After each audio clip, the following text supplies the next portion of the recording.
ফেনীতে বন্যার পানি নামার সাথে সাথে স্পষ্ট হচ্ছে ক্ষতির চিহ্ন।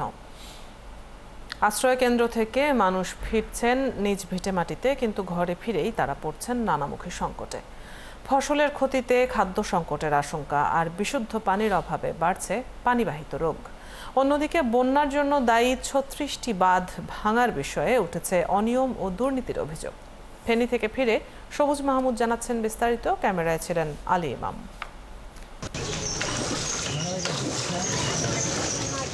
ফেনীতে বন্যার পানি নামছে, বের হয়ে আসছে ক্ষয়ক্ষতির চিত্র।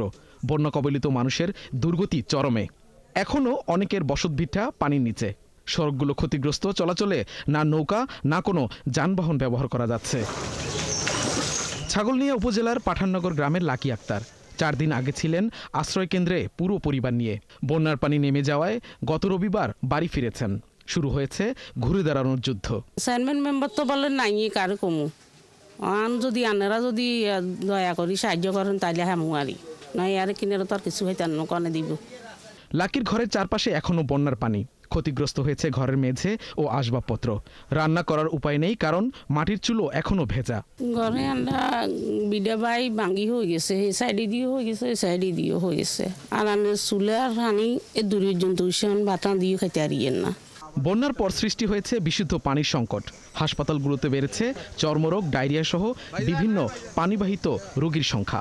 পানিবাহিত রোগের এই ডায়রিয়া রোগ নিয়ে আমরা গত মোটামুটি 4-5 দিনে প্রায় 40+ পেশেন্ট পেয়েছি। তবে তারা নির্দিষ্টভাবে সুন্দরভাবে চিকিৎসা নিয়ে আবার বাসায় ফেরত চলে গিয়েছেন। বন্যায় ক্ষতিগ্রস্ত হয়েছে গ্রামের কমিউনিটি ক্লিনিকগুলো। ব্যাহত হচ্ছে স্বাস্থ্যসেবা। অ্যালার্জি, চর্মরোগ এই ধরনের বেশি রোগী আসতেছে, আর জ্বর সর্দি কাশি তো আছেই। আর তাছাড়া এখন আমার দ্বারা এখানে সেবা দিতেও অনেক কষ্ট হতেছে, কারণ আমরা আসতে অনেক পানি। ফেনীর বন্যার অন্যতম কারণ বন্যা নিয়ন্ত্রণ বাঁধের ভাঙন। প্রশাসনের হিসেবেই ফেনীতে 36টি বাঁধ ভেঙেছে।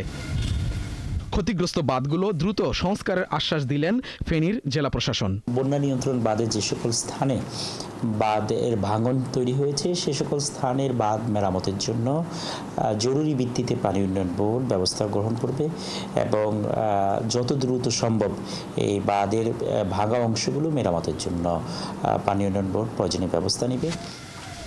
এই আশ্বাসে বিশ্বাস রেখে আবারও নিরাশ হবে কি ফেনীবাসী?